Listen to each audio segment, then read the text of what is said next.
ম্যাগির কুরকুরানি হচ্ছে তাই।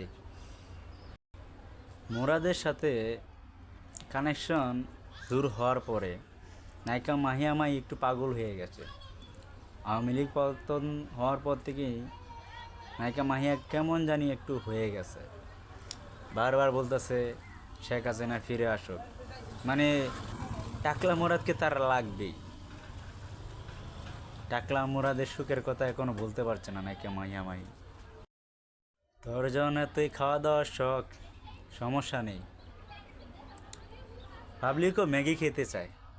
আর কি বলেছিলি তুই? আবু সাইদের বুকে যে পুলিশটা গুলি করলো, আপনারা কেউ কি দেখাতে পারছেন তার বুকের মধ্যে গুলি? যে আবু সাইদের গুলি আজ পর্যন্ত কেউ দেখাতে পারেনি, বা লেগেছে বা কোনো ব্লাড দেখাতে পারেনি কেন? আরে দেখাবে কি করে? তোর হায়না বাহিনী তো হাসপাতালে চিকিৎসা করতেই দেয় নাই, তোদের মিডিয়া তো সেটাকে প্রকাশ করবে না। মিডিয়া ছিল তোদের পক্ষে।